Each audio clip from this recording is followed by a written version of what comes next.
الحمد لله والصلاة والسلام على رسول الله وعلى آله وأصحابه ومن والاه.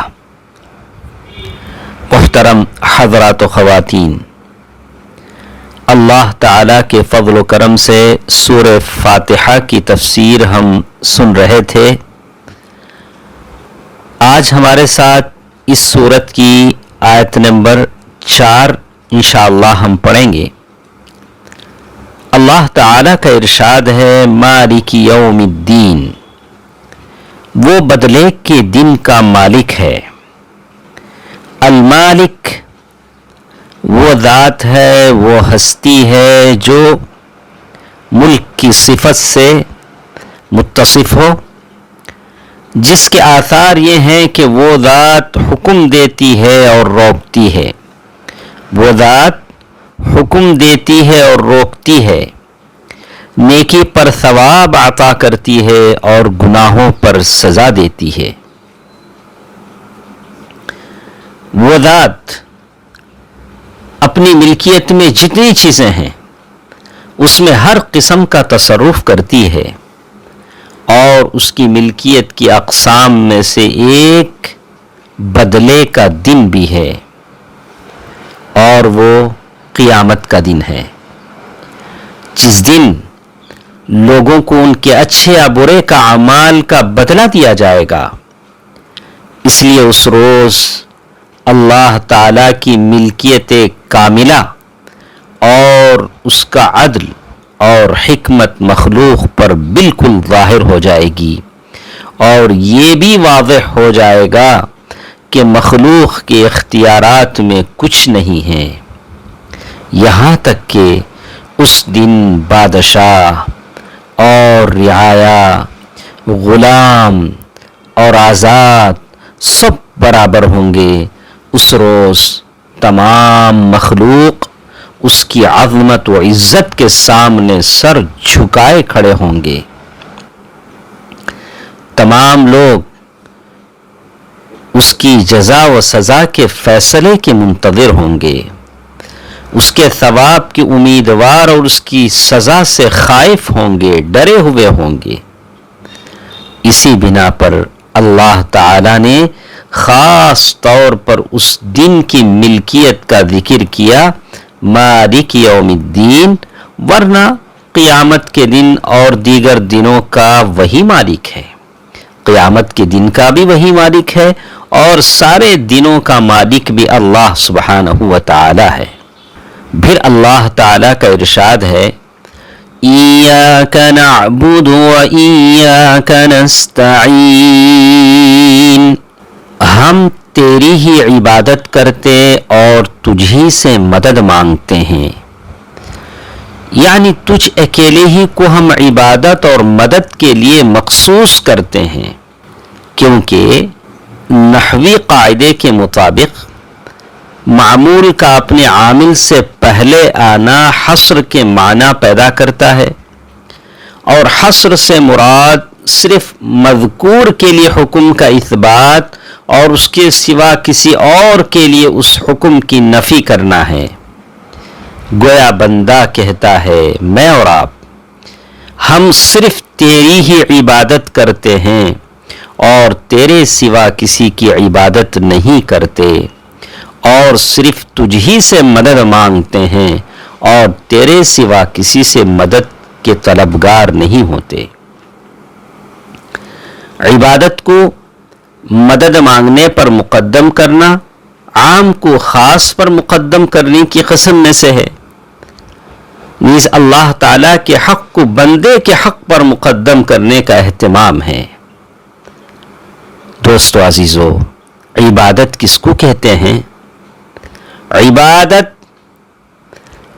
اس چیز کا نام ہے. عبادت ایک ایسا اسم ہے جو ان تمام ظاہری اور باطنی اعمال و اقوال کا جامع ہے جن کو اللہ تعالی پسند کرتا ہے، جن سے وہ راضی ہوتا ہے.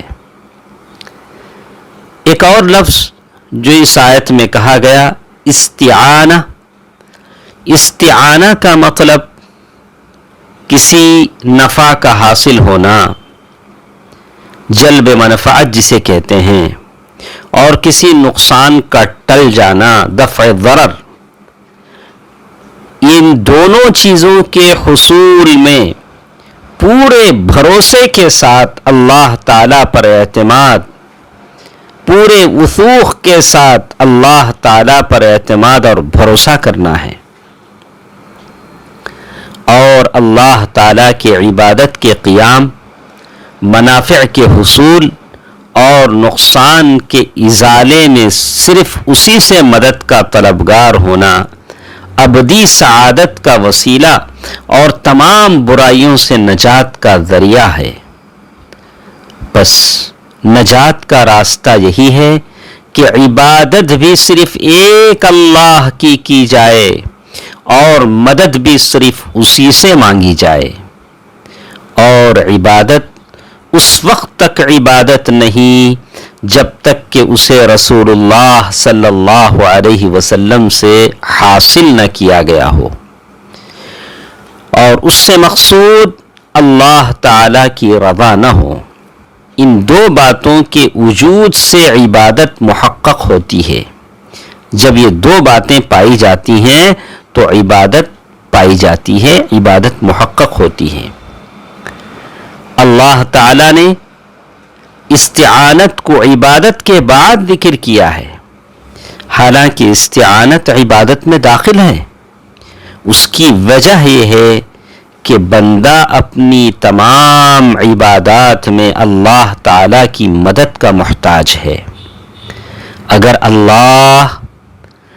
اللہ تعالی اپنے بندے کی مدد نہ فرمائے تو بندہ اللہ تعالی کی منع کردہ چیزوں سے نہ رک سکتا ہے، نہ جن چیزوں کا حکم اللہ تعالیٰ نے دیا ہے اسے بجا لا سکتا ہے، جب تک کہ اللہ تعالیٰ کی مدد نہ ہو. پھر اللہ تعالیٰ نے ارشاد فرمایا، اہدنا الصراط المستقیم، یعنی سیدھے راستے کی طرف ہماری رہنمائی فرما اور سیدھے راستے پر چلنے کی توفیق سے ہمیں نواز. صراط مستقیم سے مراد وہ واضح راستہ ہے جو اللہ تعالیٰ اور اس کی جنت تک پہنچاتا ہے. یہ معرفت حق اور اس پر عمل پیرا ہونے کا نام ہے. پس اس راستے کی طرف رہنمائی فرما اور اس راستے میں ہمیں اپنی رہنمائی سے نواز. صراط مستقیم کی طرف رہنمائی کا مطلب دین اسلام کو اختیار کرنا اور اسلام کے علاوہ دیگر تمام ادیان کو چھوڑ دینا ہے. اور صراط مستقیم میں رہنمائی سے نوازنے کے معنی یہ ہیں کہ تمام دینی معاملات میں علم و عمل کے اعتبار سے ہماری صحیح اور مکمل رہنمائی فرما. لہذا یہ دعا سب سے زیادہ جامع اور بندہ مومن کے لیے سب سے زیادہ فائدہ مند ہے. اسی وجہ سے انسان پر واجب ہے کہ وہ اپنی نماز کی ہر رکعت میں اس کے ذریعے سے اللہ تعالیٰ سے دعا کرے، کیونکہ وہ اس کا ضرورت مند ہے. انشاءاللہ کچھ اور باتیں ہمارے ساتھ ہیں جو سورہ فاتحہ ہی سے متعلق ہیں کہ سورہ فاتحہ توحید کی کتنے اقسام کو شامل ہے. کل کے درس میں ہم سنیں گے. اللہ تعالی بہتر بات سننے اور عمل کرنے کی توفیق دے. آمین. والسلام علیکم ورحمۃ اللہ وبرکاتہ.